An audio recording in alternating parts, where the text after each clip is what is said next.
What's going on, everybody? Welcome, welcome, welcome. Y'all know what time it is. Same place, same channel, same cash, y'all. It's that On the Hunt podcast show. So right now, man, y'all know who we got. Our guys with me. I got my guy Easy E. I got the guy putting it down for the big fellas. Everybody's favorite sports Lions fan. That merch guy. We got Bobby Bless. So Easy, how's it going, dog?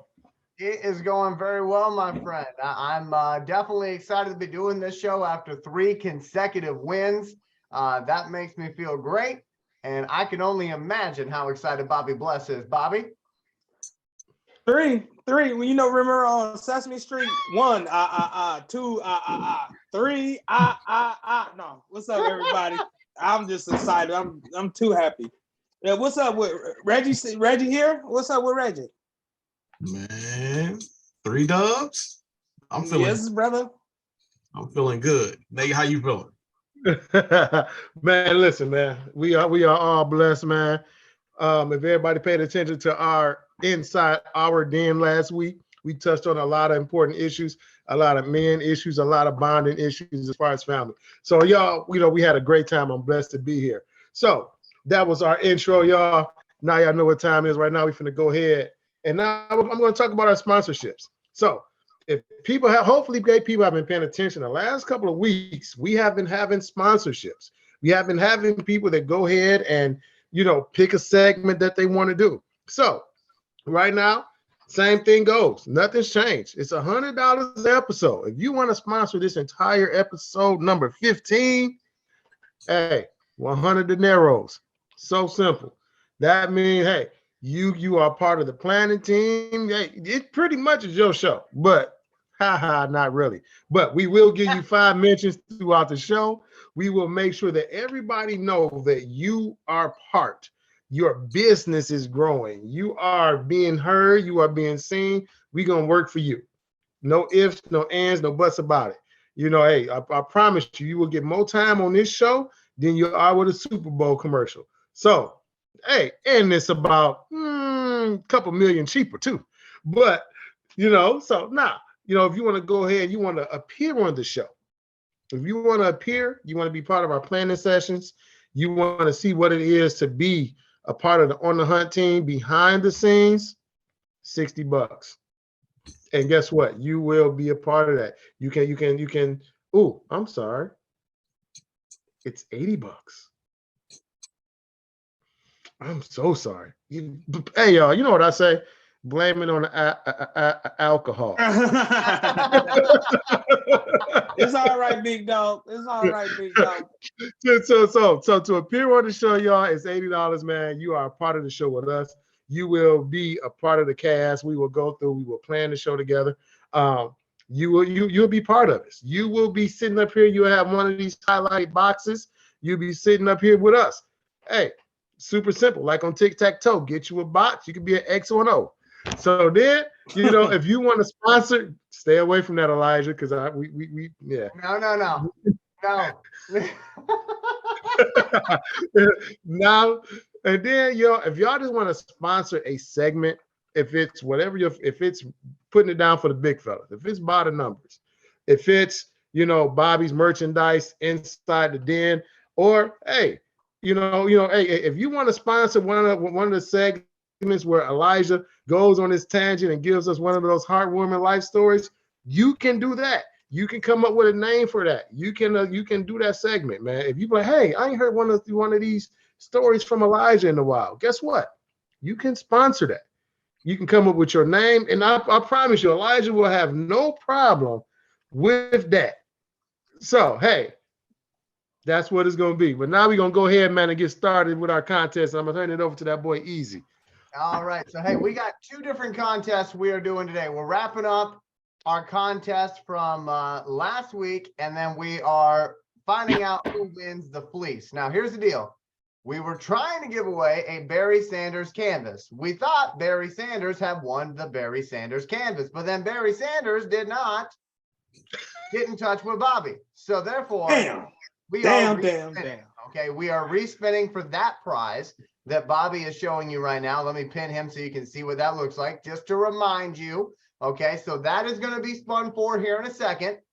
And Bobby, let's go ahead and show them what we're also giving away today on the show. So we are also going to be doing the spinning of the wheel for the fleece throw.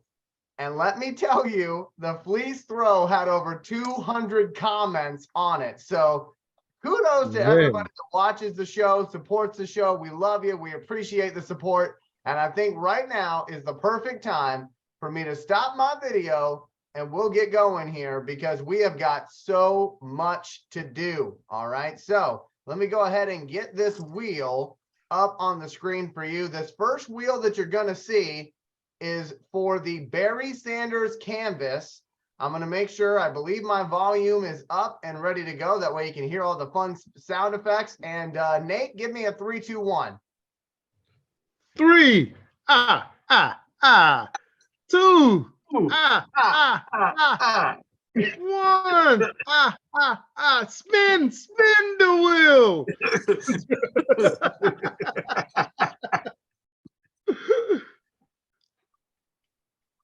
Oh, We've got a winner.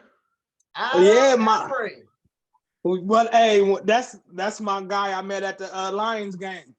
Oh wow! Remember I he did see that. he did the promo for us. He did the promo for us and Hey, everything. look, that's dope.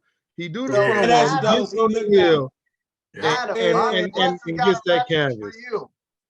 Adam, Bobby Bless has got a message for you. Bobby, tell him what he needs to do to claim this Barry Sanders canvas and show him what he won.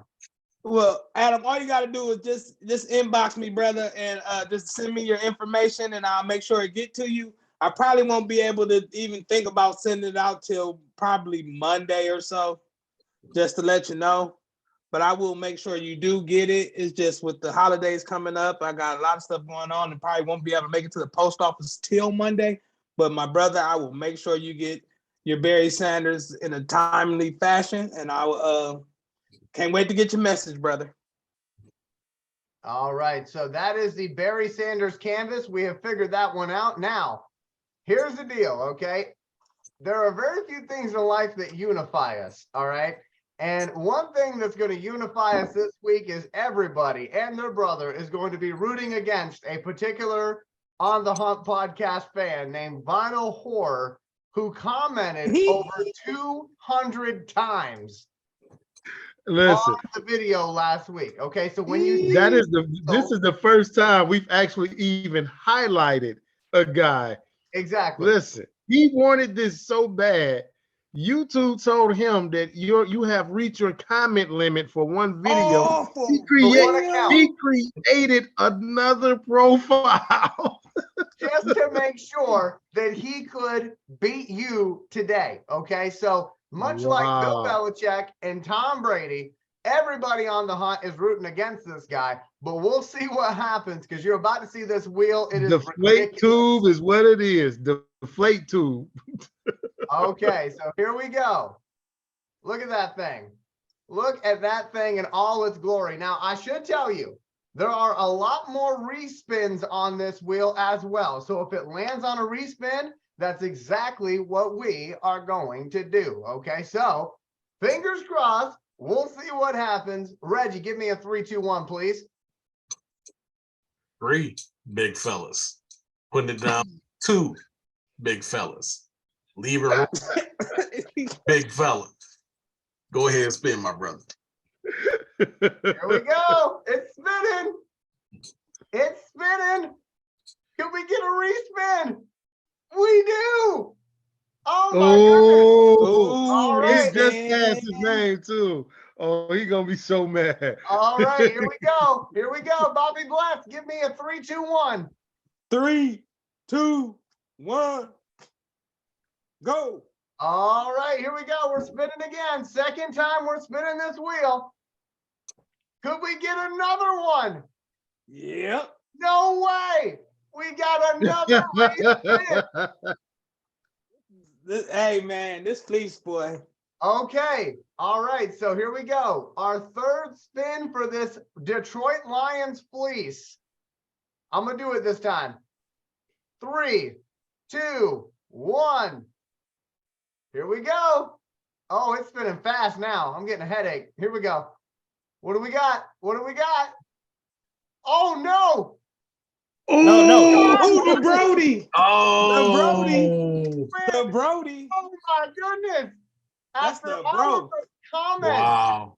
all that time that Vinyl Horse spent trying to win, and he loses to Sean Washington. yo, I listen. told you, Oh, my man lost hey, the what I tell you, respin. no guarantee. Oh my God!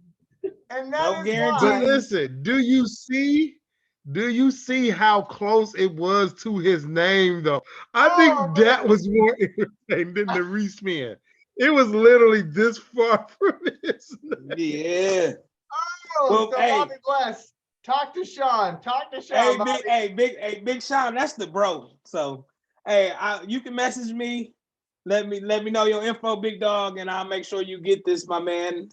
Don't even worry, because I think Sean lives in Ohio. I think he lives in Cleveland, so it won't take him too long to get his. So, like I said, Sean, I'll probably mail it out on a Monday-ish or something like on Monday, and make sure you Yeah, get I it by just- the end of actually- next week.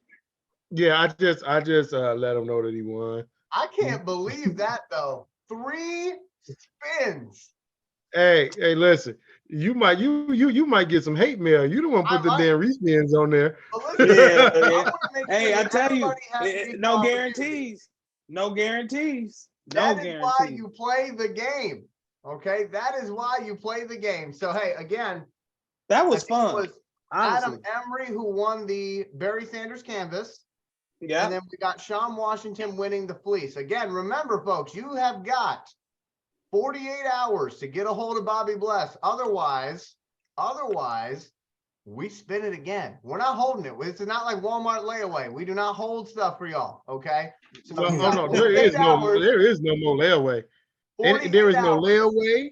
There is no progressive pay either.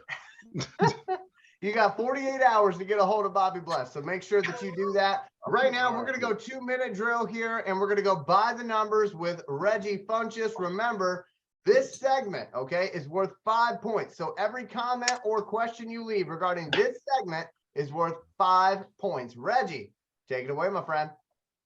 Brother, so you know it's only right to go ahead and start it off by putting it down for the big fellas. They put it down. They put Big it down. My boy Aleem McNeil had a huge game. The big fella had 10 total pressures, 7 hurries, 2 hits, 1 sack, 3 tackles, 4 stops. The boy was a monster. He said he just woke up and felt like, something's got to change and it's going to start today. Hey, I like I'm so that. glad he chose Sunday to have that be that day. We needed him. And those 10 total pressures that he had is a PFF record for a player over 320 pounds. Crazy thing, took the record away from Dexter Lawrence, who had 9 last week. So he took it from his opponent. But it was insult to injury. I love it. But he ended up with an overall PFF grade of 91.0. His pass rush grade was 92.3. I think that might be the highest for a Lion this season. I got to check and make sure, but I'll make sure I verify that. But we can't overstate how Damn, I huge love these numbers, man. Yeah, we can't overstate how huge this is for the defense, man. And if he continues to play this way, it's just going to take that much more pressure off of everybody else, including our guy, Aiden Hutchinson, who had another big game as well. He had an overall PFF grade of 85.6. Once again, he had the highest coverage grade of all lines on the defense of 88.5. I keep telling people Nate, you told me that. You told me that, Nate. You told me. I told people that boy is the best read and react defensive end I've seen in a very, very long time. And guess what? It's all to our benefit. He had 3 hurries, he had 3 total pressures, 2 tackles, 1 assist, and he had another huge interception. Now, the Detroit Lions as a team, they had 31 pressures. They had 22 hits. They had 23 stops. If this ain't the best defensive game they had here, I don't know what is. I mean, am I lying? Oh no, by far. Like by far. By far. But I'm glad that the defense showed up because the offense did as well. And the offense had another big fella putting it down for him, and it was Taylor Decker. You know, with he led the offense with a PFF grade of 86.3. He also had the highest blocking grade of 85.9. He had the third highest run blocking grade of 83.1. Now, crazy thing, here's a twist to the stats. Surprisingly, Amon-Ra and Khalif Raymond had the two highest run blocking grades on the team. A 93.3. Hey, Reggie, I'm gonna talk about 6.7. that.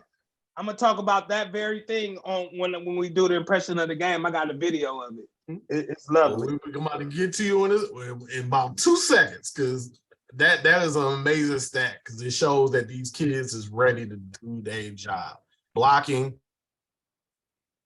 You ain't getting the ball. You got to do something. You got to be able to stay on the field, and that's the way you stay on the field. And Amon-Ra also had 7 catches on 7 targets for 76 yards. And let's not forget the game that Jamal Williams had downs. He also took the overall heat from Nick Chubb, who had 11.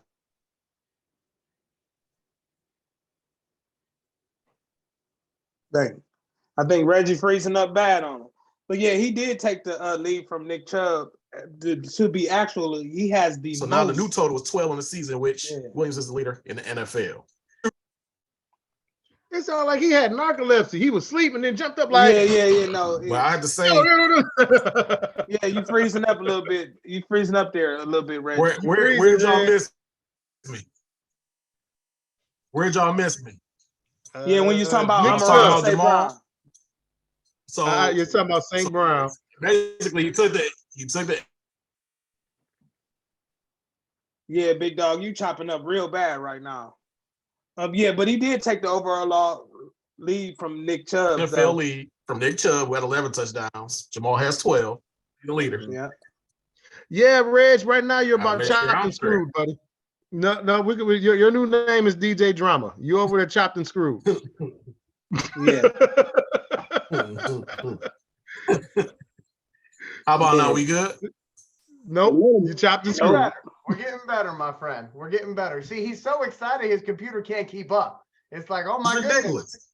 It's not even your fault. I know what it is. It's my fault because I got 85 million tabs open and I'm the host. So it's my fault. I've been trying to exit out of things slowly while you're talking. But anyway, you were talking about Jamal Williams and Nick Chubb and how Jamal overcame Nick Chubb. So continue, my friend. So Jamal has 12 total touchdowns on the season. He's the new NFL rushing touchdown leader. Now,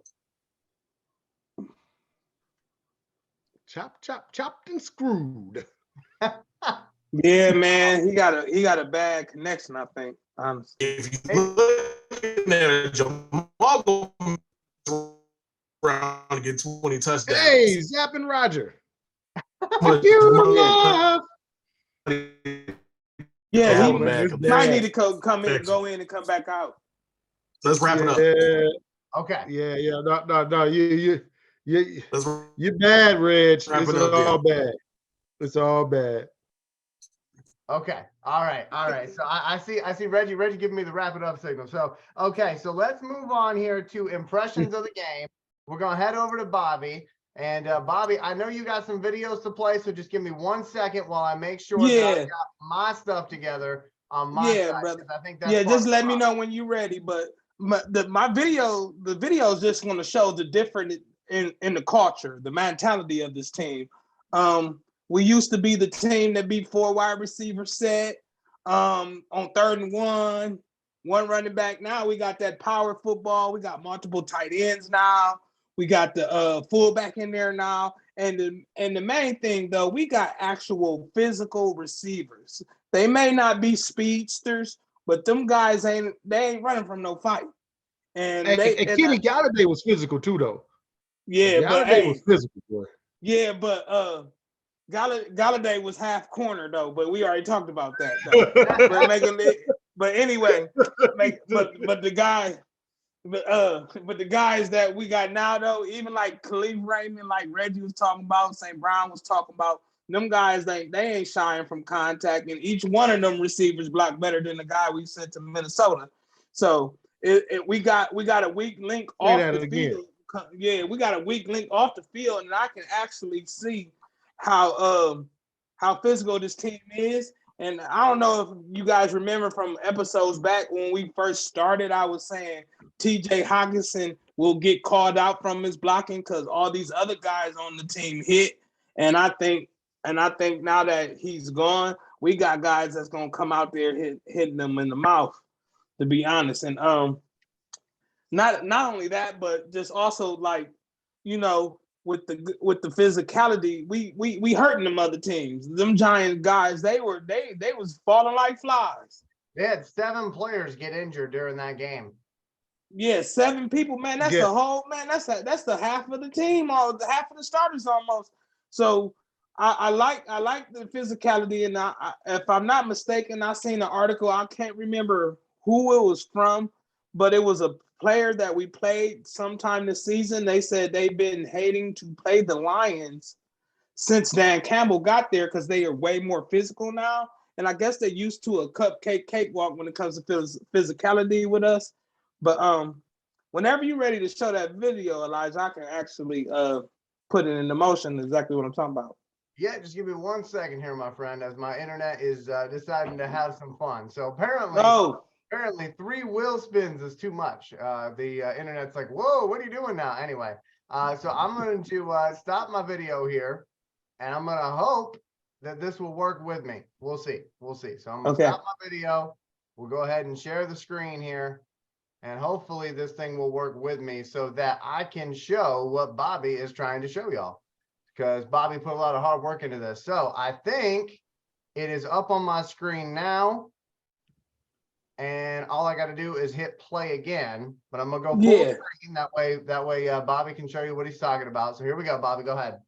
Yeah, when you look at this, guys, you got Kabanga pulling, you got Decker pulling, but if you look up towards the top of the screen, you see Raymond and St. Brown blocking, and look how physical those guys are going for the receivers. Everybody has a hat on a hat, and look, St. Brown, he going to find work. If you know what that term means, he's going looking for trouble. So look, these guys hat on the hat, and this guy, Jamal Williams comes so hard, this guy looking like he's about to step in front of a truck. So, but look at St. Brown. The play ain't even over yet, but St. Brown, he's still going. You know what I mean? That's what I like. These boys physical. They want to hit somebody. Because come on, usually we had guys that block.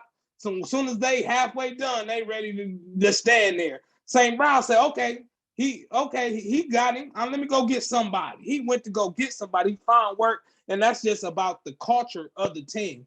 And I just love it, man. If you just look how them guys hit everybody head up, you can honestly see these guys is not shying from contact. They physical as hell. There's no softies out here, man. No softy allowed. That's beautiful. Hell of a seal. I think when you see grit, I think this is grit. I think this is grit in action. And it's a whole different mentality. This is a culture change. This is not coaching. This is from everything from you know, my guy got, you know, the guy next to you got your guy, so I have to have my guy. Okay, so hey, look, I can't just be standing there. Let me go find some work. You feel me? I love that guy. We got physical receivers, we got physical tight ends, and mainly, man. And even with this next video, Elijah's going to be setting up for me. It's going to be for the defense, and it's and it's going to show what I mean by culture. Because even like with the defense, they're finding work too. There's no one standing there. Somebody they doing their job, and then when their job over with, they're finding another job to do. So, and on this one, this is what sealed the game to me personally. But this is the Aiden Hutchinson fumble recovery. As you can see, if you see Aiden on the top, look, he can't get to him. And then you got the receiver cutting across. Aiden, hurry up. He said, hey, he gonna go get the receiver. And as you see it, being that Aiden is flying to the ball. That puts him in the position to get the ball. And look how he's diving on that, boy. That's how I be trying to get them pork chops when they done, boy. He go right on that. That's what I'm talking about, boy. Yeah, keep him out my house, man. We gonna be tearing it up, diving for them pork chops, right? Hey, read and react, man. Yeah, Read but and react. and all said and done, though, even if you can play that again for me, Elijah, even look at the receiver. Look at the receiver. He gave up the catch. I'm not the receiver, the corner. He gave up the catch. I mean, he gave up the hit. And then, it's kind of out of the picture, but make a long story short, even though the guy caught the ball, he was kind of frustrated that he even caught the ball, but you can see right now he took all his anger out on that boy. Bow! Woo! He was sorry. But the thing is, on that one, that's what you call they were actually in a Tampa 2 soft shell zone. Yeah. So the purpose of that actually was to let them catch it underneath so he could not get any further. Right. So that was actually the defensive call. It's a soft shell zone where basically they're making sure you're not getting behind them. Everything is going to be in front. And so when he seen him, the best part of that was how he really put his foot in the ground and drove through him. Because that's all it is. But he made sure to get him down, because had he got past Will Harris, he had a lot of room. So I love it. Great shit, Bobby. Good looking, brother. Did you have anything to add on that? Because I know you were next up talking, brother, besides what you just said. Nah, like I said, I've seen that. That my impression, truthfully, was hit him in the mouth. Yeah. And you know, like I said, doing, you know, when we talked about last week, was the same thing that I said with Justin Fields. Make these guys beat you with their arm. And one of the things that Reggie talked about, what I took a bar from him, was that they've given up 27 sacks. 27 sacks. And, you know, if people remember, I said this was along the lines of Washington. Only difference was Daniel Jones was a little bit more athletic and definitely, you know, would be more mobile. But if this wasn't similar to the Washington game, in a minute, like Reg say, somebody lurking. Because, hey, you know, the things that we throwing out here, we look up, we so see it on social media a lot. But I'm just saying. But, you know, it's just certain things. You know, you talk about the pressure.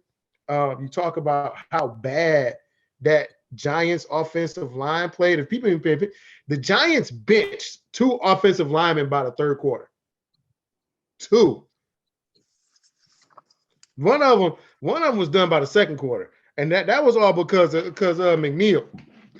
Yeah, the very first play of the game, Daniel Jones looked at him like,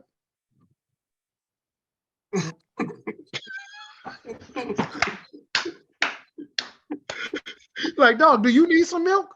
Because I know I do. Yes. I know I need some milk. I'm trying to figure out, do you need some milk? He said it hurts. Like what type of milk is you drinking? You know, what you got? You got some buttermilk in your pants? You know, a little bit of skim.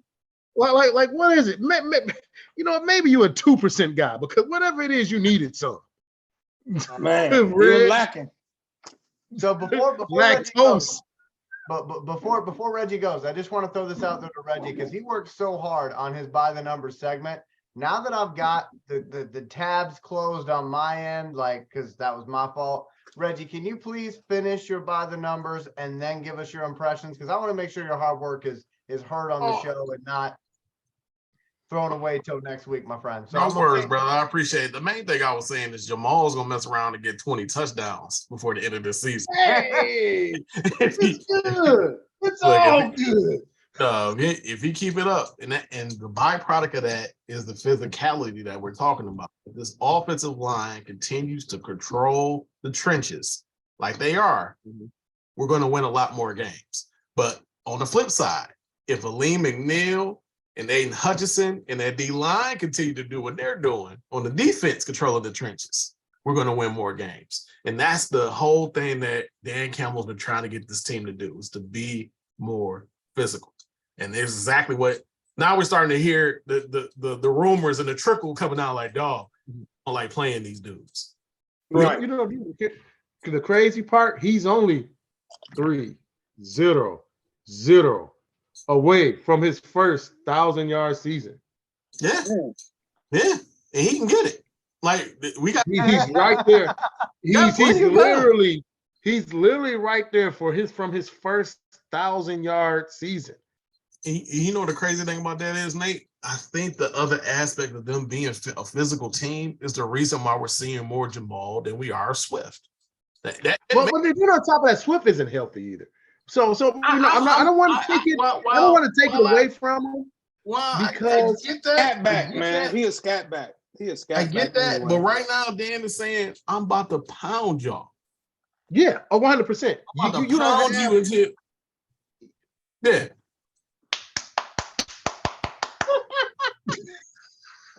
Gator don't play no shit. Ain't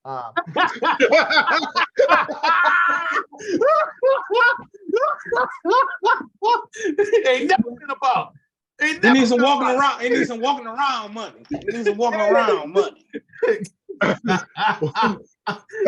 He don't play no shit. But that's all I'm saying, though, is I'm loving the physicality, man. That means that any game that you play, you can be in it because you can control the line of scrimmage. That's why we're going to talk about the Bills game later, and I think this same thing is going to translate later. But how you feel about it, Elijah? Well, I feel great about the victory. I have to say, during the game, I almost, because we have a chat for the On the Hunt group, in case y'all don't know. We have a Facebook chat with all the participants in the podcast, and y'all can't see those conversations because it's privilege. But I almost put a message in there because we were giving Bobby Bless a hard time last week about us signing Saquon Barkley in the offseason. So I almost. Oh, y'all don't want to give him all the money no more? Well, see, I almost posted in there that I'm so glad that he's saving his best effort for when he becomes a Detroit Lion, because that effort on Sunday was bad. And you know what? It was bad because of our defensive line. It was nothing he was doing. It was our defensive line that was doing it. And see, that's the thing that's so frustrating to me. Obviously I work in radio, so I watch and listen to a whole bunch of other presenters and how they talk about the game. And everybody else that I've been seeing has been talking about the fact that, the Giants were injured. Hold on now. That was not the energy y'all came into the game with, though. Because y'all came into the game talking about these Giants are going to do something this year, and then we beat them, and you suddenly try to start discrediting our win. They do that all the time. They do that all the time. Because we earned that victory, just like we earned the victory against the Packers, and we earned the victory against the Bears. So for me, I'm just looking at it, and I'm saying, I'm happy with the victory. I am very, very happy with how our defense looked, and I'm very excited about this week. So that's where I'm coming from on it. But I know that we are running kind of hurry up today because we got a lot of stuff to get to and not a whole lot of time to do so. So what I'm going to do right now is remind you that every comment and question you leave for these segments is going to be 5 points this week. We're making it simple on ourselves. So you don't got to worry about one segment being more. They're all 5 points. Okay. For every question, comment you leave, let's make sure that you are getting some points. And actually, I should tell you that for this week, just leave some comments, have some fun. We don't have something to give away this week, but we will have something for you next week. Yeah. I'll tell you that. So I guess technically, don't worry about the points, but make sure you leave some comments anyway so that we can talk with you and interact, because we love to do that. Okay, we're going to head over here to Merch Alert. And I believe this week we actually have a Merch Alert sponsor. So here's what I'm going to do. I'm going to go ahead and stop my video so that I can play another. And Nate is going to walk you through the sponsor for this week's Merch Alert. Nate, go ahead. Everybody, y'all. So again, we've been talking about sponsorship. So right now, Merch Alert today is sponsored by the video game Faye.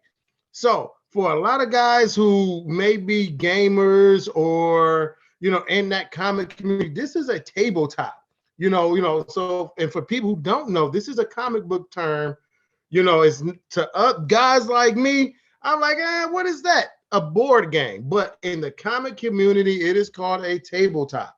So this game here is what you do when you're thinking about Dungeons and Dragons. The moral of this is don't get caught. So if you want to go through the playlist, man, the playlist is on our YouTube channel. You can go to Faye and you can definitely find out what it is about that. So basically, Faye is like, hey, you are what goes bump in the night. You are one of the monsters. You're not the hero. You are the monster. You the one that's going bump in the night. And so what you want to do is you want to coexist with humans and other creatures. Now, the question is, are you here to help or destroy? So you have to, you got to figure it out now. And because it's a board game, your whole motive, your moves are dictated by the roll of the die. So, hey, right now you're playing by the, you're playing as the monster. You can create your own customized creature. And then you set forth into the world of the humans. Do what you do. You can go on adventures. You can torment others. You can enforce the laws of the vile, of the monsters. You can do pretty much anything that your imagination come with. You want to be a monster. If you just want to run up and scare somebody, you want to help somebody, whatever it is, man, this is what it is about. So this game is based in the world of Autumn, in the world of Autumn Gray, which is by Jay Moores. Contributing artists include Rusty Gilligan, who has also worked everywhere in the industry, from heavy metal to the Spider-Man movies to Jim Lawson, one of the original Ninja Turtle artists and writers. So what I want people to understand is, y'all, is that this ain't a rinky-dink film. You have legitimate guys. I'm not film. This isn't a rinky-dink board game. I'm sorry. It has legitimate guys that have really, really put their heart into it. They're putting their soul into it. I'm telling you, if you enjoy Dungeons and Dragons, if you enjoy really, really that what is the best immersive game? Yes. I'm telling you, it's one of them games that really suck you in. And if you ain't careful, if you're not careful, you'll be sitting down here playing, and then the old lady's calling you like, "Are you coming to bed? What are you going to?" Things of that nature. Also, man, this game is also including, the writers and Ryan Santos, who's also done work with Marvel. So Marvel and DC. So again, guys, that's Ryan Santos, Jim Lawson, and Rusty Gilligan, and Jay Moores. And the name of this game is called Faye. So we finna go ahead, man. Thank you for your sponsorship. We greatly appreciate it. And like you say, hey, allow us the ability to help y'all. So anybody who don't know, y'all better check out Faye. Let's go, merch alert. And just real quick before Bobby goes, because we got a lot to go over for merch alert, I just wanted to mention briefly regarding Faye. We're very, very honored to have Jay and Rusty a part of the studio team. And you'll notice that some of these projects have to do with other guys that work for the studio. So obviously Nate, Bobby, and Reggie work for the studio, but it's awesome to be able to have multiple people and all this talent together, and that's something that I think is really, really awesome. So check out the playlist right here on this YouTube channel. It's called Faye. You'll be able to watch a game be played so that you know exactly what you want to do with it. So just wanted to remind you of that. Again, check out the playlist Faye right here on this channel. Right now, though, we're going to switch it over to Bobby Bless. And Bobby, let me get these websites on the screen for you, my friend, because I know you are all about helping us find great value when it comes to Lions merchandise. So let me go ahead and get the first website up. Take us through it, my friend. Yeah, my brother, this is the fanatics.com website. As you know, with most of these stores, we have Black Friday deals and deals all week, actually. And right now, if you were to go on fanatics.com, you would get 65% off of your order. It doesn't have to be Lions merchandise. It's just what I specialize in. That's the first thing I look up. If I even type D in my search engine, that would be the first thing to pop up is the old Detroit Lions. So first, the best thing to do is always compare. Always compare. Look at different websites. Make sure that you're getting the best deal for your money, my man, because these guys right now, when it's Black Friday, they got all kind of unbelievable deals out here. And 65% off of anything is really, really worth it. So as you go through here, if you want to keep scrolling down, I like you can like personally, I'm a personalized jersey guy, and I like that. And I like that. And I'm not a breast bag guy. I got that lunch cooler and all this different stuff. So there's a lot of stuff I could get. You can a lot of great gifts for people. Ooh, a Jameson Williams jersey. Hopefully that'd be worth it. You know what I mean? Can't wait to see him hit the field. Just bring that up for any reason. But we got coffee mugs and thermoses, whatnot. Anything on this Fanatics website. And the good thing about Fanatics, they put it down for the big fellas. And what I mean by that, they have up to 5X size gear. So and a lot of these, so a lot of these guys, a lot of these websites wouldn't offer you that. And I wish my guy Reggie was here. Is Reggie here yet? Is he still in the room? Yeah. I think. Oh yeah, I done crept back in, bro. Okay, I just making sure, brother. Because, hey, He heard I the just making sure apart. because that 5X, hey, you still, I love you like a brother, but that 5X, that was the first thing I was thinking about was your butt getting some of them clothes, man. They look, most people don't know how difficult it is finding stuff when you a big fella like that. Right. But that's why I love that. That's why I love their website, because they always got something that I can purchase and I can look good in it instead of me, trying to squeeze all this sexy. Yeah, my dad put it down for the big fellas too, man. My dad put it down for the big fellas too. He liked the Cowboys, so it's hard finding him stuff. I swear to God, I gotta give him like a sign, or I try to give him an autograph license plate. Nothing he gotta fit because it can't never find his size. You know what I mean? So Fanatics is probably definitely going to be my go-to for my dad this Christmas. And Elijah, if you want to go to the Lids website, because I talk Lids. I'm from Lids. I live in that country. I do that. I'm Lids all the way. And go ahead, Reggie. Go ahead, Elijah. You and I were talking like off the broadcast here that it's interesting to see that Fanatics, whenever you go to Detroit Lions merchandise, Fanatics and Lids shows you the same stuff. Yeah, but even though it's a different website, it's the same order of things. Yeah, but as you can see, also Lids is 70% off and not 65%. Yeah, and what I'm saying, they in the competition. You that's why as I said at the beginning of Merch Alert, that it was very important that you want to shop around because you always want the best deal for your money. And as you can see, Lids is 70% off, and ironically, it's the same amount of time from the Fanatics.com. So they're competing against each other. So that's pretty interesting in itself. So, and then this 70% off wouldn't even count my discount that I normally would get from Lids anyway. So Lids kind of got it on monopoly when it comes to this merchandise stuff because they got so many different aspects of their rewards program that would pretty much tie your hands. You have to deal with them, especially for me. When the Lions win on Thursday, I will be going to get me a hat on Friday, and luckily it will be Black Friday, and I'll be able to really splurge like I want to. But that's pretty much for Merch Alert. You know what I mean, guys? I don't have much, but I will tell you this.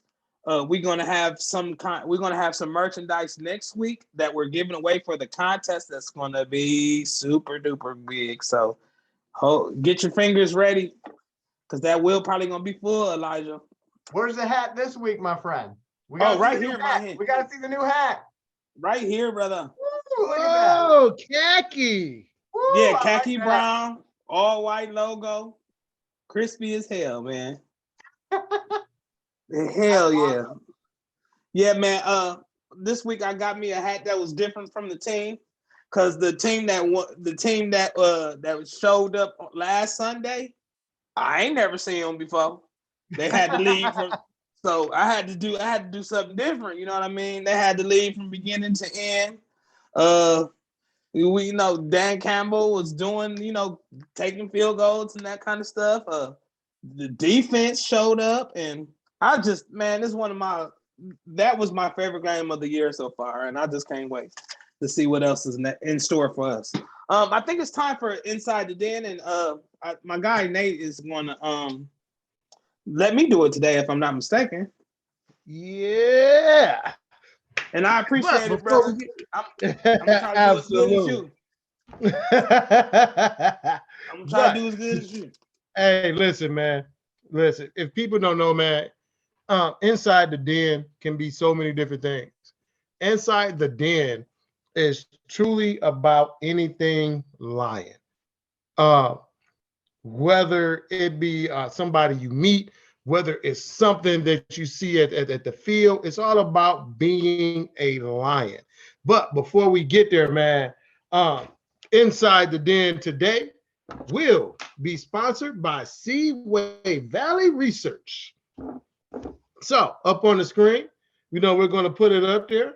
And in Seaway Valley Research, which is this research, I'm telling you, he's all about Bigfoot. He is all about Bigfoot. His name is Dan Gleason. He has been involved, man, for 25 years. 25 years. Started out as a junior in high school, man. And what inspired him was he said, hey, he saw some prints. And not being funny, y'all, but hey, since we talking about Bigfoot, we talking about prints. Question, Elijah, I got a joke for you. Okay. Where do the library keep the Bigfoot section? I don't know. In the large print section, dog. Oh, okay. I like that. Oh my God. That was so whack, man. Hey, but listen, I just tried. Hey, but anyway, man, Dan has been doing this, man, for actually 30 years. In his time, Dan has 6 total sightings. And to me, hey, that's a lot. I mean, hey, 6 total sightings, 6+ in actually 30 years. So for, people who may not believe, for the people who do believe, hey, nothing's better. Can't nobody tell you what you see with your own eyes. So also what Dan says, hey, if you do not believe me, hey, stay in the woods with me for 2 weeks. I bet you will. Hey, listen, you cannot beat that, man. If for somebody to be that reassuring about it, it is definitely something for you to take seriously. Everybody has different things that they believe in, but for you to actually take the time out to really, really invest in it, to really, really put your heart into something. As I say, hey, you're never going to be good with something if you don't put your heart in it. So, hey, listen, right here, you got ghost hunters and everything else. Some people have ghost stories and all this. Hey, my family is Creole, so I definitely got some stories for you. But I definitely believe, hey, man, this thing is something that everybody should look at, and it is headed by Dan Gleason, and it is Seaway Bigfoot Research. And also, I got one more joke for y'all. So one time, he turned into a comedian, folks. Hey, so listen. Okay, so listen, this is what happened. So cop gets out the car, right? He goes scurrying cop gets out the car, he's got to go take a pee. Cop gets down there and he sees some hair. He said, oh my God, it's Bigfoot. Bigfoot turns around and said, oh my God, it's a tiny wiener. Oh man. So hey, just real quick. So listen, so the cop goes back. The cop goes back to the base. And the deputy comes in. He said, hey, you seen anything cool lately? Shut up. Whole pride. Oh my God. Oh man. Tiny wieners. Teeny weeny, shribble ribble. Look at. Oh my God. Hey, so real quick though, just wanted to point this out. So Seaway Valley Bigfoot Research does have a playlist on our channel. Usually Yes, I forgot. Dean usually goes through and he posts like 3-minute, 4-minute videos of different Bigfoot stories that he's heard. So if you're into that sort of thing, I would encourage you to check out that playlist on our channel. Definitely. It's on the same channel you're already on. So go check them out. Seaway Valley Bigfoot Research and Faye, both on this channel. And I would encourage you to support our fellow studio members. Both Dean and Jay have, been in my movies as well. They're great people. So go check them out. Go support them. Definitely a good dude. Definitely a good dude. Had a very good conversation with him. Hey, like you say, this is what we do, man. You come across all type of different people. So take advantage of that. And right now, y'all, that was the sponsorship for Inside the Den. Now I'm going to turn it over to our resident, your number one guy, your number one Lions fan. We finna turn that over to Bobby Bless. He got something special for y'all. Yeah, my man. Believe it or not, I'm not the only Lions fan in Toledo, Ohio. It's quite a few bit of us, man. Young and old. Oh shit. Yeah, my man. Ebony and Ivory. We all Lions fan, right? So well, as you guys probably know, I work at Walmart, and there's a lot of us Lions fans there. And one of my good friends that I work with him for almost 4 years, man. And he's a damn good hard worker, and he's a certified Lions fan. And I thought I wanted to showcase my brother, man. He loves the Lions, and I just wanted to make sure everybody hears something from a Toledo Detroit Lions fan other than Bobby Bless. And Elijah, whenever you're ready to shoot that video, I'll be ready. His name is Eric Smith, and I'll tell you, man, he's a blessing. So let's here roll it goes, with guys. it. Well, welcome to the On the Hunt podcast. This is your boy Bobby Bless, and this is my good friend / brother / co-worker / just my guy, Eric Smith. And we just sitting here in this break room talking about the Detroit Lions. And I just asked him, I had a few questions for him since he's such a big Lions fan. He's certified, y'all. All right, big dog. How long you been a Lions fan? Since the age of 7. 7. That's about as long as I've been a Lions fan too. But who your favorite Detroit Lions player, big dog? Barry Sanders. Barry Sanders. What you know about Barry Sanders? Man, I've seen the first game when they played the Dallas Cowboys, and I fell in love with it. Oh, in 91? Yeah. Okay. So what's your Okay. favorite Detroit Lions moment? It would have to be that game. I was running. Oh, the playoff game. That's the last playoff game we won, big dog. So that's your Right. favorite? Okay. Yeah. Alrighty. All right. So This before the Buffalo game. This before the Giants what's game, on your guys. heart about the Detroit Lions, brother? What you want to get off your chest? Anything in particular, or Yeah. whatever you want to talk about, man? I'm gonna let you have at it. I do want to say that I hope the way that we playing right now, Bobby, I hope it continues. Because I see a lot of improvement. Jared Goff is really doing his thing. I just hate that he makes the critical mistakes. And the game is so critical.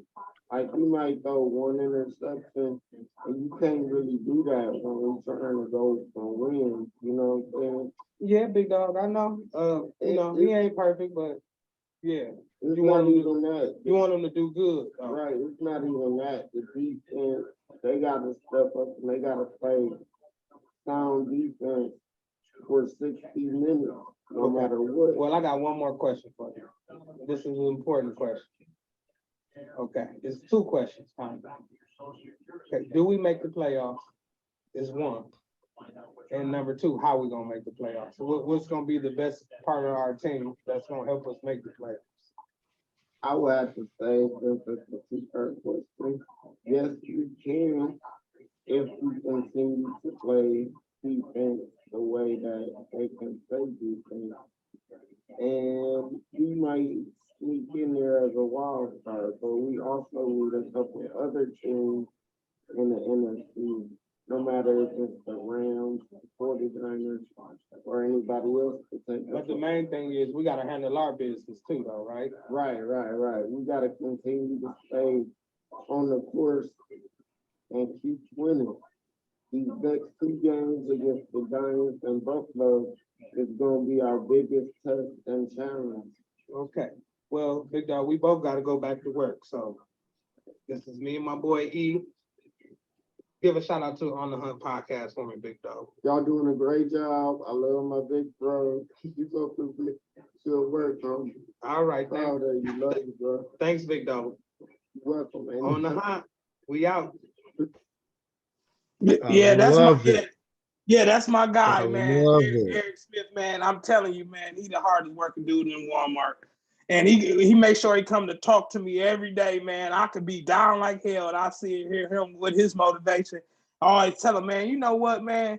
To be a little guy, you know you can move some mountains, big dog. That's what I always tell him. So I want to give a shout out to my boy Eric Smith, the one of the biggest Lions fans I know. And he threatened my boss too about beating the Bears. Talk about lunch. He threatened my boss. He said, "Hey man, you gonna bring some lunch?" So that's coming up pretty soon in a couple of days. So yeah, man, he is a good dude, the biggest Lions fan I know, and probably the hardest working man in Walmart. So I just wanted that was inside of the den. Hopefully I just did Nate some justice, my man, and I appreciate it. Let me do my thing and show my good friends. And I guess we're going on to the SVU portion of this show, my man. Hey, so Bobby, real quick, Yeah, Bobby, Bobby.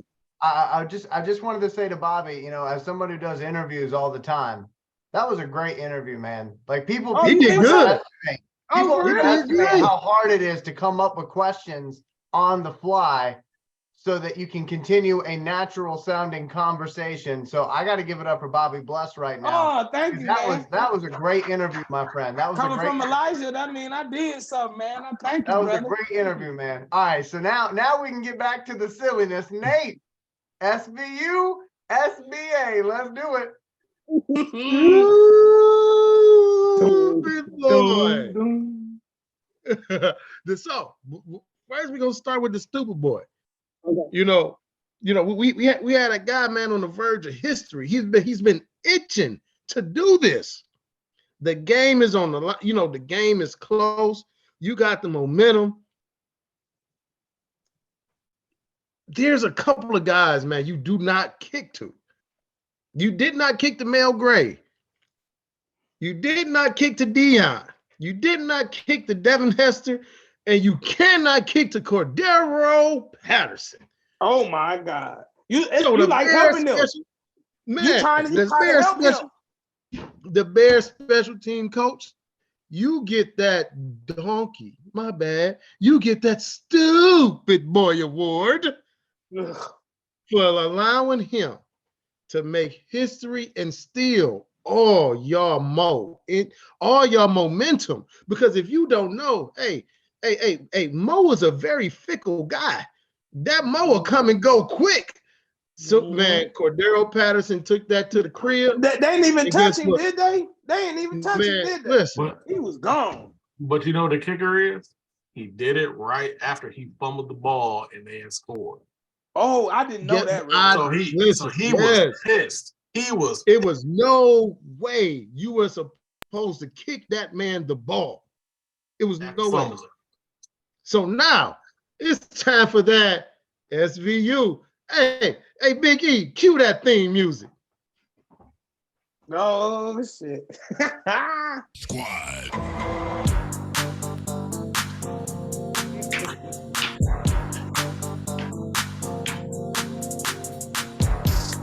Horrible. Don't play no shit. Whoa!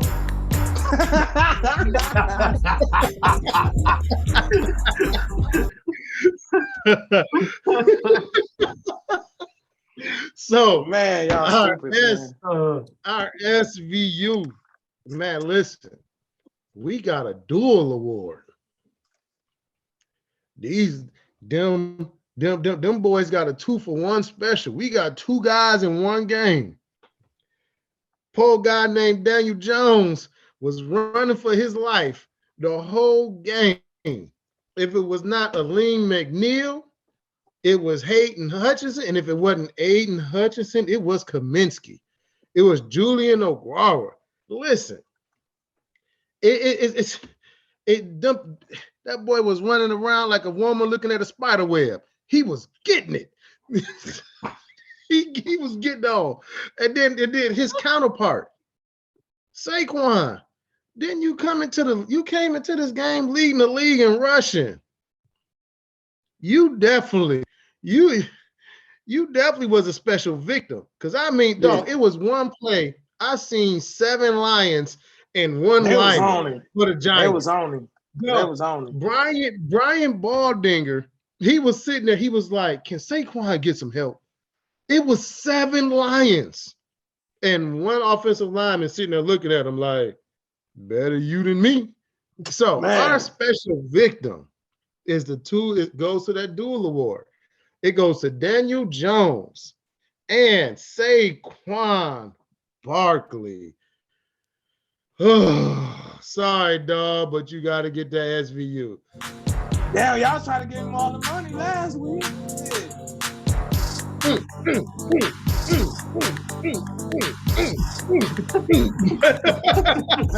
Remix. Take that. So now Hey, y'all Take that. Saquon was the man about a week ago. Hey, so now y'all, it's time for that prospect recap, man. And we finna go ahead and we finna hand that over to that guy who puts it down for the big fellas. Reggie.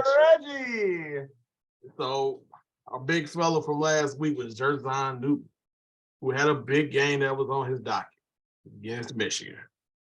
And I have to say, he did his job, man. We're not gonna sit up there and shortchange what Illinois did. They made it very, very, very interesting. But he ended up with 5 tackles. He had 2 pressures. He didn't have a sack on the game. But he's not really a sack guy. He's more of that guy that, stopping the runs, things like that. So, but he did have 4 stops on the game as well. So I have to say he's still a really good prospect that we need to keep our eye on. Like we said earlier, with Aleem McNeil sticking up, with Aiden Hutchinson stepping up to the plate, we getting a quarterback next week. You can never have too many linemen to try to get pressure on the QB and stopping the run. Controlling the trenches, once again, that's what you need to win football games. So he's still a kid that I got a good eye for. What you think about Nate? Let me say Newton had a good game. My guy this week, I had Clark Phillips. As I told people, he reminds me of Asante Samuel. Clark Williams is a true lockdown corner. This past week, he only had 1 solo. He had 1 assist for a total of 2 tackles, but he also had a very, very big interception, and he also had 2 passes defended, man. So again, he's out there consistently on the island by himself. True enough, they lost to Oregon, but I cannot be mad about what that guy did. So again, Clark Phillips did his thing. Bobby Bless, what you got, big dog? Yeah. Well, we're gonna go ahead and I was watching that Oregon game too, and my guy Noah Sewell, he had got an interception. He was kind of at the right place at the right time. So I wouldn't say it was no technique in there, but hey, them hands was ready. That and a lot of times just be ready to do something is half the battle. But he didn't do anything that make me think he should be picked higher. I still got him around a early to mid 2nd round grade for me for Noah Sewell. And then my guy, and this is a real quick prospect watch because my guy didn't take off like I wanted him to do. But Dwayne McBride, as you guys know, he's UAB. UAB is not a power school, and they played LSU last week. And to be honest with you, he was outmatched, man. They jumped on my boy, man. They probably got pros in every position. Like I said last week, the doctors and the lawyers and the electricians that he got on his team wasn't no match for them guys. So he did get 1 touchdown. But as I said, he couldn't really lose with this game. He could only rise up. And to be honest with you, he hasn't rose up yet. So I still got him a late 2nd round, early 3rd round grade for me personally. But if he's there in the 3rd round, that's kind of where I like to see my running backs anyway, around the 3rd round. So I always kind of take heed to those guys. But as far as my prospect watch, That's it for it today. But I'm still keeping my eye on these guys through the whole process, and maybe they do something to make me want to move them up the board. Elijah, what about you, brother? What you got for us this week? Well, I'm sad because our hooker's got a hurt knee. Hendon Hooker ended up getting hurt. Oh man, Reggie wasn't even paying attention. Oh man, but Nate did, and that's what matters. So in our prep meeting, we had a hell of a time with this one because I said we got a hooker with a hurt knee. Hendon Hooker ended up tearing his ACL against South Carolina. Not a hooker with a hurt knee. A hooker with a hooker with a hurt knee. Hashtag hooker with a hurt knee. Anyway, I feel so bad. I feel really bad for Hendon Hooker because this is one of those situations where you put everything you got on tape and you hope that the tape speaks for itself. But you are always going to question what would have happened if you would have had one more opportunity. Yeah. Here's the thing. He wouldn't have went to the SEC championship game because they didn't beat Georgia. So he wouldn't have had that opportunity, but he could have played in a bowl game. And I'm telling you, I would have loved to see Hendon Hooker playing against a Big Ten opponent or somebody like that in a bowl game because it would have further shown all those things that I've been talking about over the last 6 weeks. But unfortunately for Hendon Hooker, that's going to do it for his college career. I will say, if you're looking at his last 2 seasons, again, tape is on record. Tape speaks for itself. His first year with Tennessee, 68 completion percentage, 31 touchdowns, 3 interceptions. This season, he's going to finish with a 69% completion percentage, 27 touchdowns and 2 picks. You're not going to find somebody with those type of numbers against the quality opponents that he is playing in the SEC. I mean, even Stetson Bennett, Dogs, he's got 14 touchdowns and 6 picks. So for me, I still like Hendon Hooker. I still think he is worthy of a draft pick. Here's the good news. If there's any good news to be taken from a player getting injured, and this is where it's going to kind of sound a little messed up, but because he got hurt, we could actually get this kid in the 2nd or 3rd round now. Whereas I was convinced he was going 1st round, probably late 1st round, and we wouldn't have a crack at him. But because of the injury, there's going to be a lot of teams that are going to avoid him. But our management has already shown they're not afraid of somebody who has an injury. They're not afraid of somebody who might be hurt. So 2nd or 3rd round, and he may need to look from the sideline too. So you know what I mean? I think that would be best. What not to do? Yeah. I'm sorry, Nate. I said, yeah, he can see what not to do. Yeah, Mhm. but for Hendon Hooker, again, 2nd or 3rd round, I think that's where he falls now. And again, I think there's going to be a lot of people who are going to talk about this kid. And what sucks is they're all going to say the same thing. Get ready for this. They're going to say, well, because he had the injury, that means he might have future injuries. Guess what? Every single football player, you talk to them, every single football player has been injured at some point or another. Nobody is 100% healthy. It's just a matter of, do you tear your ACL or do you have other pains that you're dealing with? But football is a violent game. We know that. Everybody's hurt, right? So they're going to talk about that. They're also going to talk about the fact that he did not get a chance to play in his bowl game. And that's going to be something that's going to be held against him, even though it's not really his fault. So for me, I would say 2nd or 3rd round. The good news for us is we don't have to waste a 1st round pick on him. We can now go out, focus on our defense, keep building that defense into a monster because that's what's happening right now. And let's be real, we can keep winning games this season because it looks like the Rams are going to lose the rest of theirs. So I'm just saying. But for me, my guy was Hendon Hooker. I wanted to make sure to mention him. Again, it's all on tape now. So now it's just whether or not he falls to us, and I hope he does because I think he's a good kid. Taking a look here, I believe we had Feast Not Famine on the schedule. Are we still doing that or are we moving on? No, we can go ahead and move on, man. Okay. Like I say, it wasn't nothing live. That's just something they can share. Hey, and if anybody want to see, y'all know where to find me at. Oh yeah, I got the video. I don't care about nobody else. No, well, you know what, Elijah? If he's got the video, that video is actually going to be a short snippet. So hey, we can go ahead and fit it in. It's like 2 minutes long. I didn't even do that. Yeah, okay, but we can actually, I'll go ahead and put it on the screen here, Nate, and walk us through. So go ahead, man. And this is our Feast Not Famine. It is your boy, doing what he do best. I know I ain't Bobby Bless, but I can cook up some shit. Hey Nate. Hey Nate.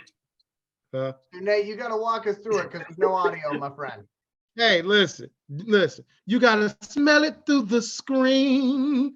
You got the first one was to look at that. Ooh, look at the smoke. Look at them ribs. Oh, that's what you call. You don't even need sauce. Listen, don't you just even want to look? Just looking at it makes you say famous Dave's food. Hey, how long you marinate them? How long you marinate them, Nate? How long you marinate? I do my ribs overnight.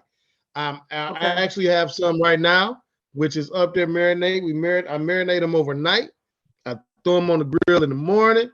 That grill I have is a 50 gallon drum, and it holds a maximum of 10 spare ribs. If I choose to do baby backs, I can get a total of 16 baby backs on there. Damn. So yeah, hey, y'all know what I do. That sounds like Satan Christ right there, boy. That boy hot.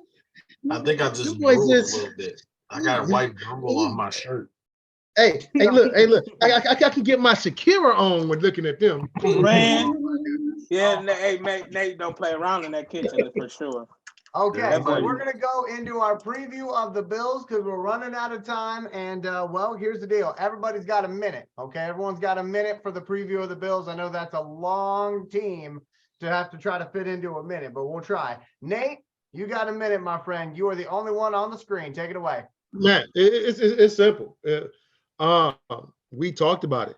So the Bills, the defense is going to be what it is. You know what you're going to get. They don't have a very good running game. But right now we are riding, the emotion is riding high. Josh Allen has not been playing his best football at all. So if any time is right, it's now. If we're back, we're in that national picture. We've got people talking about it. The rookies are playing. People are getting off Dan Campbell's back. They're leaving Brad Holmes alone because these rookies are coming to play. They're understanding what it meant when he said, hey, 3 toes and 1 ass cheeks. We're going to kick your ass. It is what it is. He's going to be grit. We're going to fight hard. He never said we're going to win every game. But if people are paying attention to what that word grit means, it is continuously to play hard. Bobby highlighted in his video from every position, from wide receivers hitting pin down blocks, opening up holes for our running back, man. You cannot beat that. I love it. I love it. I love it. I love it. I love it. I love it. Elijah. Well, I'm going to toss it over to Reggie here. Reggie, what do you got for your preview of the Bills, my friend? I'm kind of echoing the same thing they did. You have to take the same intensity, the same effort, and then some next week. But it's still a winnable game. Like he said, Josh is not playing his best football right now. We're starting to get pressure on the quarterback. He is the type of quarterback to make mistakes if he gets a lot of pressure in his face. So that's what we want to try to do. Once again, we got another mobile quarterback coming in. We just got done dealing with Fields, and now we got Daniel Jones, and now we got coming in. So the same concepts, the same reads, they're going to apply. The only difference is he got killers at wide receiver. Yeah, dogs. So our DBs are going to have to show up. If I'm not mistaken, I believe they said Akuda's not playing. Right, because he didn't have enough days to be able to come back in. So that's going to be a problem. So other guys are going to have to step up. But like I said, it's still a winnable game. I'm looking forward to seeing how they perform. I'm gonna just sit back and just enjoy this game. And if they keep putting up the same effort that they did, I'm going to be fine regardless. How you feel about it, Bobby? Yeah, my man. Thanksgiving is at the beginning of every schedule. First thing you look at is who we play first, and then who we play on Thanksgiving. This is an important game on the schedule, no matter who we was playing. But just so happened we playing the best team in the league. So I mean, one of the best teams in the league. This is a chance to show what we got, man. What kind of team we is. This is our chance to be taken seriously, honestly, because once when we beat Buffalo Bills, it's no more sneaking up on teams. We that guy. So I just want to make sure we take that running game with us, because as you guys know, all my good brothers know on this podcast, the running game can go anywhere with you.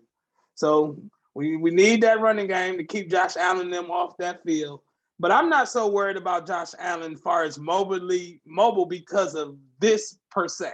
He's not the fast type guy. He's more the power quarterback runner. You know what I mean?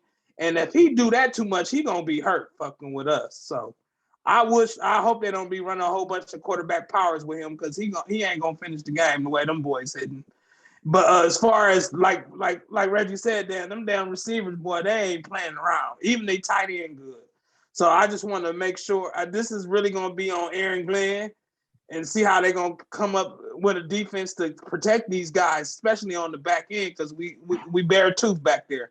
But other than that, man, I just want to win, man. I just want to get that hat on Friday. Elijah, you already know I was gonna end with a hat. What you got to say? Well, okay, so for me, I've been talking my trash, running my mouth all over my radio show all week. Okay, because as many people know, I've said it 5 bajillion times. I'll say it 5 bajillion one. I am in South Canada. Literally, if I go outside my house and I walk 5 minutes north, I got Border Patrol saying, "What are you trying to do over here?" Because there's actually ports of entry. But anyway. Get away from hookers. No. Gator don't play that shit. Good knee hookers. Huh? All right, so here we go. Let's get back on track before Nate tries to derail me. And this comment section is going to be wild. I can already tell this comment section is going to be wild. But anyway. Okay, so I've been talking a whole bunch of trash on my show this week, and I've been telling them that they don't have what it takes to beat my Lions. And part of me is saying that because I'd be saying that anyway, because I'm a Lions fan. But I also believe it.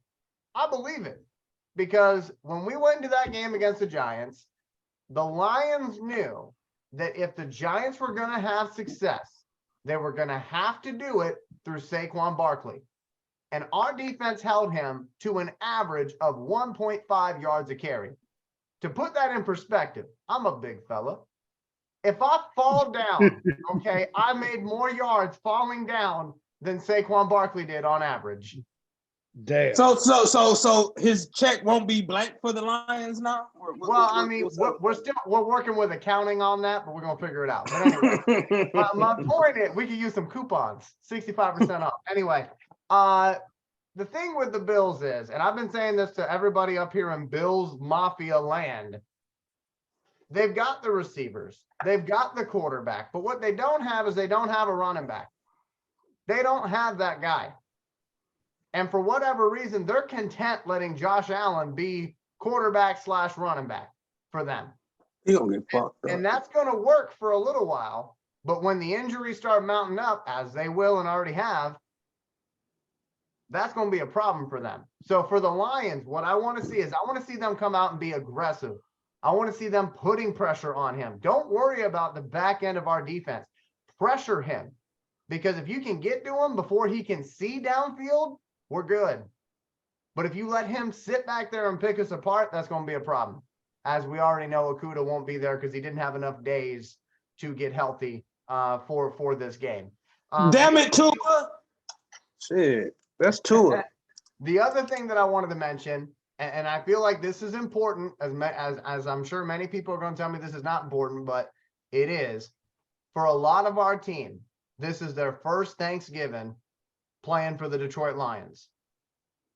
And the thing to think about is this is a different type of game. You got a halftime show. You got the entire nation watching you. And for these young fellas out there, they got to not be starstruck. They can't let the moment be too big for them because they have not played a primetime game this year. I know this game's at noon, but it might as well be a primetime game. Oh, it's national televised. The whole country will be watching. So that is something where I'm hoping the leaders on this team who have been there will step up and make sure these young guys are doing what they're supposed to be doing and be reassuring to them in the moment. But that is something I think folks should pay attention to. The Bills have played a number of primetime games this year. They have been in that spotlight before. They are the more experienced team. but I do believe on paper and on the field, the Lions can win this game. That's my personal opinion. So for me, again, you shut down Josh Allen, it's game over. It's game over. Just like it was with Saquon Barkley. So we'll see what Aaron Glenn's got up his sleeve. Can he give us 4 consecutive good defensive performances? And yes, I count the Bears game as a good defensive performance because they got the stop at the end of the game that they needed to get. Yeah, they gave up a bunch of yards, but they didn't give up that heartbreaking play at the end. So can he give us 4 straight great defensive performances? We'll see. Looking at the clock here, we have got just enough time to go over our prospect watch and get out of here. So here's what we're going to do. We're going to go ahead and I'm going to stop my screen once again here. And I'm going to queue up Reggie because Reggie is going to talk. And I think I've actually converted Reggie to being a Georgia Tech fan. I'm so proud of him. So Reggie, tell us about the man on the screen right now. So it's another big fella. His name is Keon White. Had the game of his life. Well, so far his career last week. We had 6 total pressures, 3 sacks, 3 hurries, 4 tackles, 5 stops. And this is one of those kids that has a really intense motor. So we like Aiden Hutchinson because of what? He has a high motor. Well, this is another one of those kids that are like that. But he also has the speed to match because he actually ran a 4.69. He's a DN at 286. So a big, physical, athletic, high motor kind of guy. This sounds like a Dan Campbell type of kid. He is 34th in the nation as far as backs at his position. So you're still talking about somebody that, he has the speed to get to the QB, but he has the size in order to stop the run. So this is another one of those guys you can keep an eye on. And I know Elijah been keeping his eye on him. How you feel about him, Elijah? Just as a quick. Well, so I feel good about him. I think he is one of the better players on this Georgia Tech defense. And the thing is, Georgia Tech's won 5 games this year. Yeah, they fired their coach in the middle of the season, but they have got, if I'm not mistaken, a top 5 defense when it comes to making other teams turn the ball over. Keon White's a big part of that. So is Charlie Thomas. We have Ace Ely. We have LaMiles Brooks. I mean, he got good hands. He got great hands. If you're looking for players in the second day, second round, or I should say second, third, or fourth round, Keon White might be that guy. And Georgia Tech's got a ton of those type of guys. Now they got a big challenge this weekend. They got Georgia, in Athens. It's going to be a noon kickoff on ESPN. I'm watching. I'm rooting for them some milk. And I'm telling you right now, I'm calling the upset. Georgia Tech's going to beat Georgia. Wow. What a surprise. I know. One thing that I know for sure, I'm going to put on the screen for this because I own everything I say on this show. Georgia Tech has beaten the Bulldogs a ton in Athens in recent years. I can't explain it, but for some reason in this rivalry. What's a ton? Because it ain't been the last 4 years. For some reason, every single time Georgia plays at Georgia Tech in Atlanta, they win. But then when Georgia Tech goes to play in Athens on senior day, Georgia, for whatever reason, has difficulty with them. And I'm telling you, it's going to be a good game between 2 great defenses because Georgia's got a great defense and Georgia Tech can get the ball away from a team that does turn it over. As I mentioned before, Stetson Bennett with 6 interceptions. So watch out for Keon White. Noon, ESPN. I'm going to be watching. And my first phone call when my Georgia Tech Yellow Jackets beat the Bulldogs is going to Mr. Nate Rucker. That's right. You're going to have to call. He's going to be watching Ohio State losing that noon. Yeah. Always say So I'm going to make sure. This is a perfect opportunity for that kid to get his status solidified. Make your money, young man. Make your money. He got good hands. He got good hands, though. I love them hands. That's the hardest thing to teach him. And he's been consistent. He's been consistent with getting sacks because he did it against Clemson too. But he's one of those guys that, like I said, flies under the radar because of the record of his team, and that's good for us. So watch out for Keon White. And honestly, I know I say it because I'm a Tech fan, but watch that defense because y'all might find a whole bunch of people that you fall in love with because they all know how to get the ball from the other team. And that's a big deal for Aaron Glenn. As he says, turnovers is where good defense begins. I want to switch it over here to Nate Rucker. And Nate, my friend, you have got yourself a USC quarterback, Caleb Williams. Tell us about him. Well, Caleb Williams, first of all, transferred from Oklahoma after taking that job from a guy who just lit up Tennessee, and Spencer Rattler. Yeah, he will. Yeah, he dogged Spencer, I mean, Caleb Williams came in and completely took that job. Caleb Williams is one of the quarterbacks. He's got that style that we Lions fans totally hate. He's mobile, but he's also smart, and he's an accurate quarterback. And that's one of the big things that I really like about him. And he's not a run-first quarterback. He's actually a 50-50, where it doesn't matter to him either way. But this is one of the best things that he does is on the rollout, he can throw across his body from left to right, from right to left. And if anybody knows, for a quarterback, that is the hardest thing to throw. When you're talking about a right-handed quarterback rolling out to his left and still throwing a dot on that right side, he actually did it last week.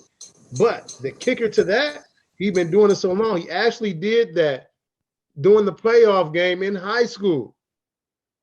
Same play, during the high school, though, it was for a touchdown.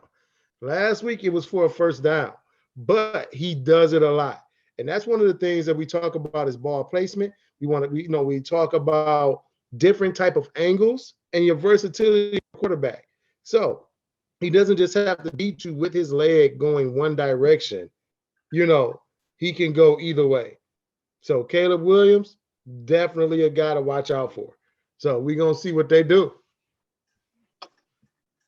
What y'all like about Caleb?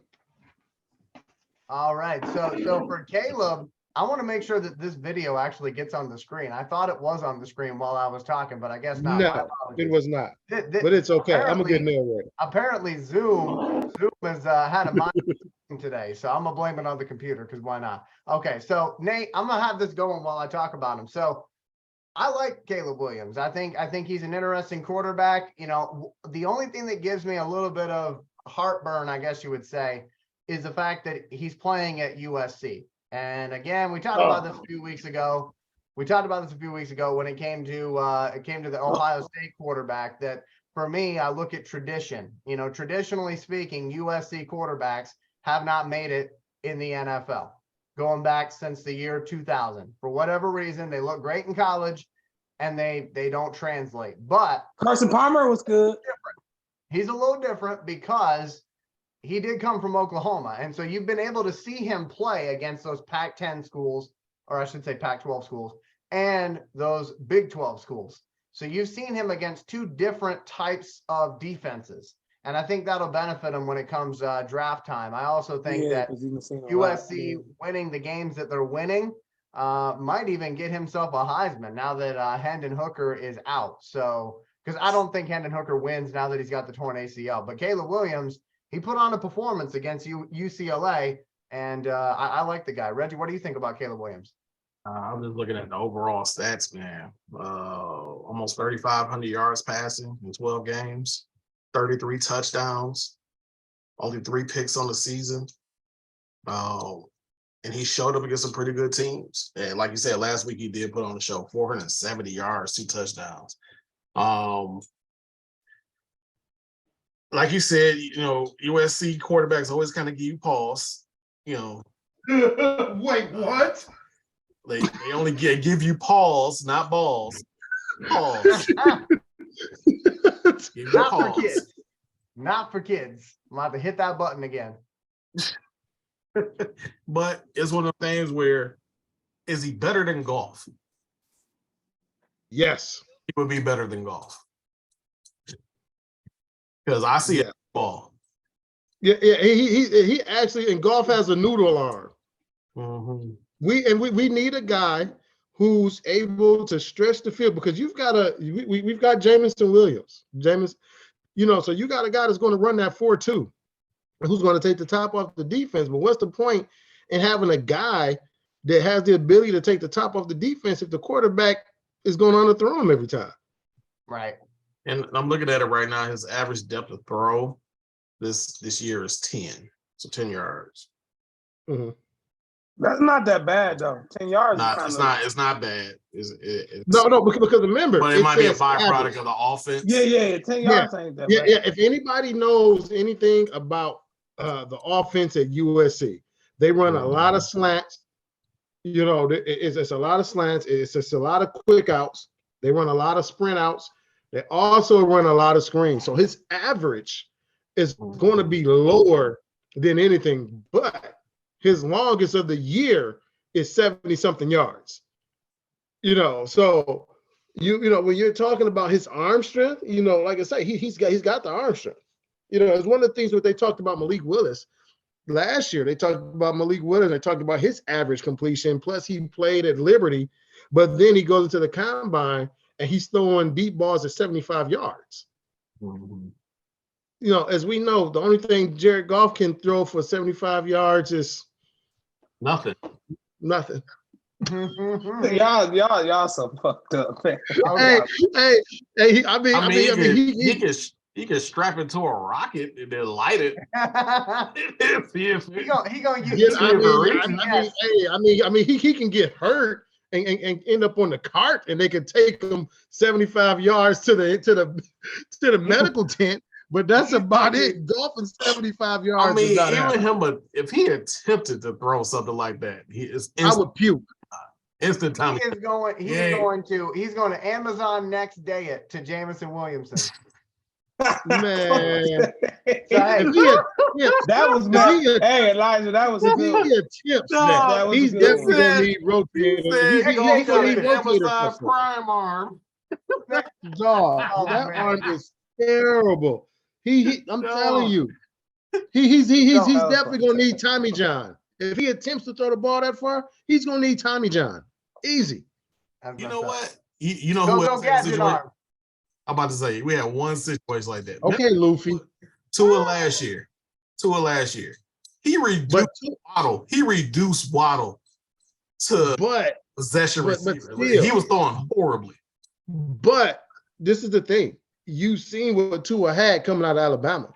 You remember we had it. You had an idea, but I'm just saying it's similar to that. But this year, it's like I don't know what it got into Tua, but I'm just saying. You see Tua this year, it ain't nothing but deep bombs. But hey guys, before we close up, I did want to give a quick shout out to the Buffalo Bills. They said to thank Detroit, we're donating $20,000 to the Lions Foundation and sent Tim Hortons U.S. breakfast their way. So I thought that was a really classy move by them, showing their thanks and their love for us, sharing our stadium with them. Hopefully we I'm finna say we return the favor here and win in our stadium. Too bad y'all gonna come here and lose Thursday. Yeah, we gotta beat the break. We gotta beat the brakes on the the only return the favor. So I do have a prospect, so I'm gonna put him on the screen right now to get my guy in there, and then we'll do some closing remarks. So my guy this week is DTR, okay, which actually we saw DTR versus Caleb Williams this past weekend. It was a great show for everybody that, tuned in for that USC-UCLA game. I'm going to play some of his highlights here, and I'm going to tell you what I like about him. So first up, what I like about him. So I like the fact that he is a mobile quarterback. I believe in my heart of hearts that the NFL has fully decided that if you're going to win in this league, you are going to need a mobile quarterback. It just seems to be the way that everybody is moving. And so for me, I like the fact that he's mobile. Now, when I say he's mobile, I don't mean that he runs it every once in a while. No. He's actually got a lot of rushing stats. This season for UCLA, 543 yards rushing. He's averaging 5 yards a carry, and he's got 9 touchdowns. Now, we already know how much the Lions love to run the ball with Jamal Williams and everybody else. Could you imagine how much more dangerous our running attack would be with somebody who is also a threat running the ball? I just think it opens us up to a lot of different things. Arm talent-wise, I feel like he's good enough. I'm not saying he's going to blow the top off of any defense. I'm not saying he's Patrick Mahomes. he's good enough throwing the football. But for me, what I really like about him is I like his running ability. Obviously, that last play wasn't a good example of that. But right now, what I'm doing is I'm doing what Nate and Reggie do, which is I'm just playing a video for you of all the plays against one team. So that's why you're seeing some good, some bad. You're getting a realistic look at this guy. But anyway, I like what he shows. Ball right there.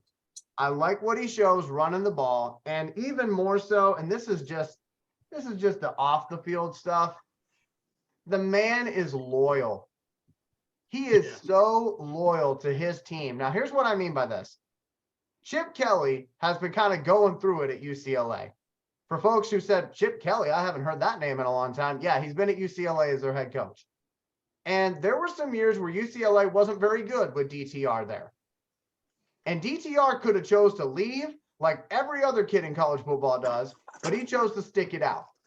And after last season, Chip Kelly actually had a meeting with DTR and said, hey, man, I know that you were thinking about staying, but I really think it'd be best for your career if you go ahead and go to the NFL right now, because there's teams that could use you.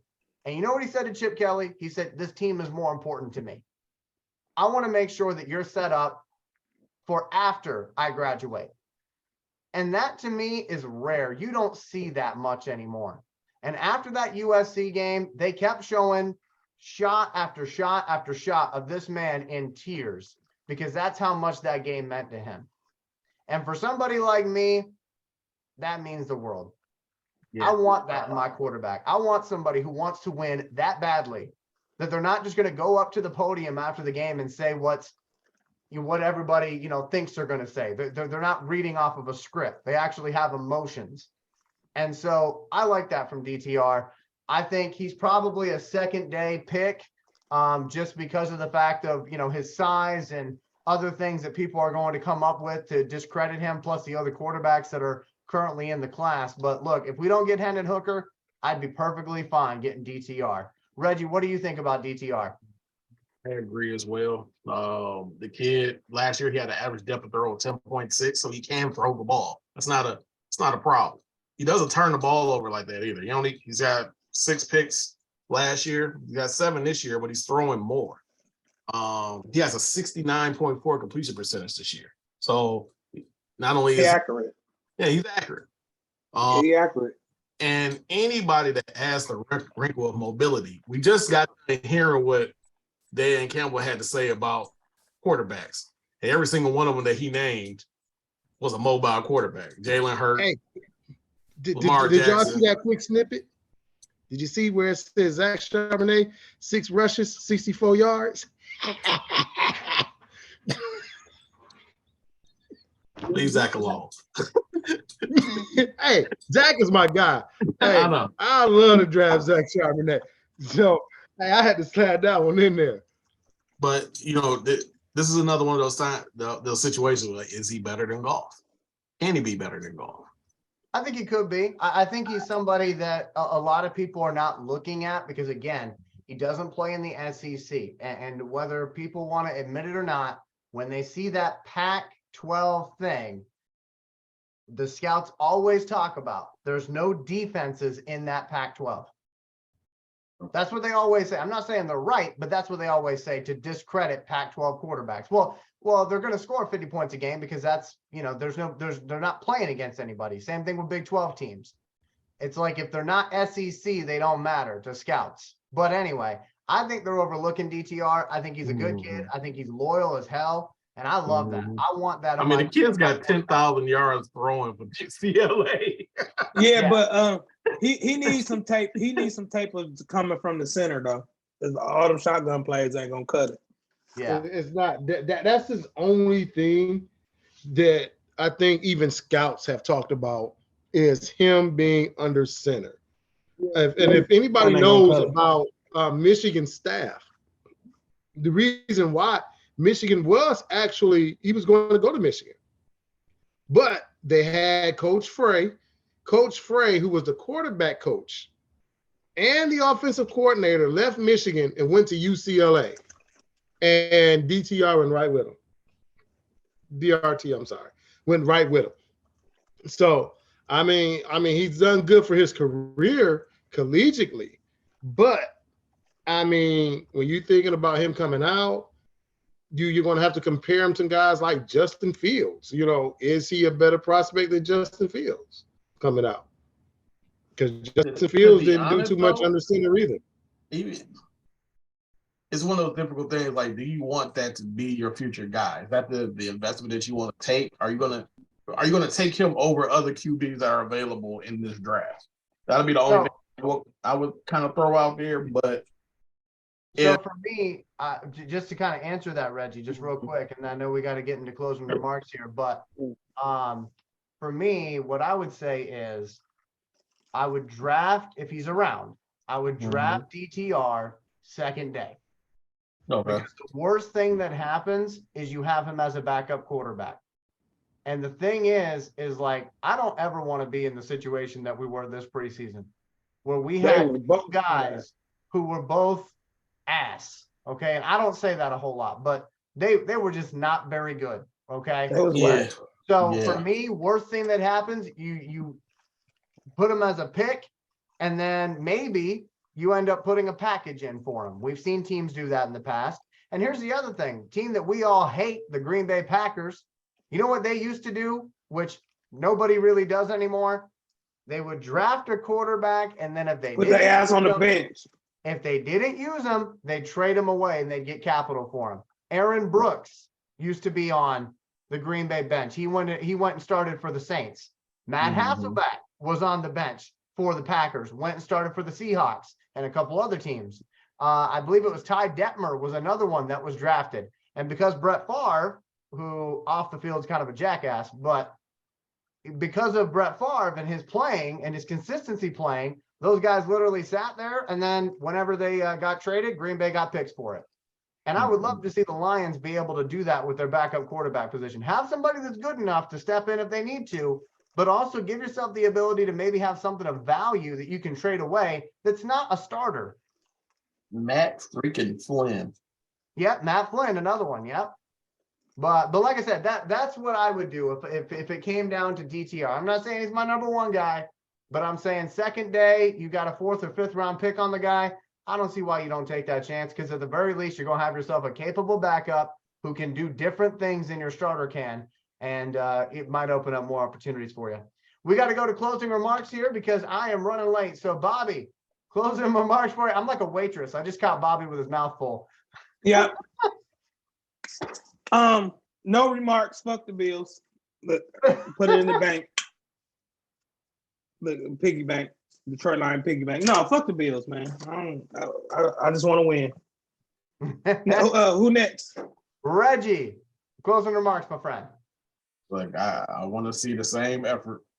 That's the main thing. Same effort, especially defensively. And really, to tell you the truth, the offense is going to have to show up this week. I know the Buffalo has a good, but Minnesota was able to do what they wanted with them. Cleveland wasn't able to do what they wanted with them because, honestly, Brissett's just not that good. And I'm not saying like golf is that great, but right now this offense is capable of putting up points. So they're gonna need to do it this Thursday. So that's what I'm looking for. What about you, Nick? It's going to be a battle of the best versus the best. One of the best offensive lines, one of the best defensive lines. Buffalo has a legit defensive line.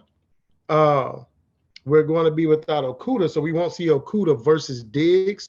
So I don't know who is going to be checking Diggs.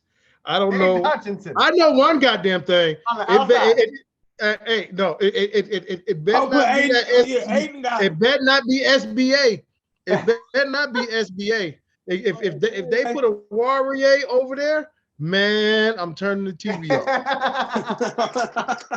Only thing you better do, that means you better double him with Kirby Joseph and hope that because Josh Allen trusts and doesn't care, that he just chucks it up to Stephon Diggs, because also Stephon Diggs, besides Devontae Adams and Cooper Kupp, is one of the best route runners. Running. Man. One of the best route runners. And we see Awarie gets turned around like a kid in a turnstile. We do not want his ass over there. But hopefully, man, again, we can do what we do. We can pound the game out, slow the game down, score when we need to. And we have to, hopefully, Aiden Hutchinson gets another touchdown because he's definitely going to be dropping back in coverage because we're going to have to spy Josh Allen. All right. Well, fellas, I'm going to wrap this thing up by saying thank you to all of you for being a part of my life. Obviously, Thanksgiving, time to be thankful. So I just want to say thank you to all of y'all.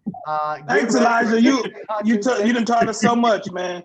You taught us so much. For Aiden Hutchinson on Stephon Diggs. It's going to be like a glove coverage. And remember, when it comes to our Lions, Gator don't play no shit. That's right. Hey, have yourself a great one. Have a happy Thanksgiving.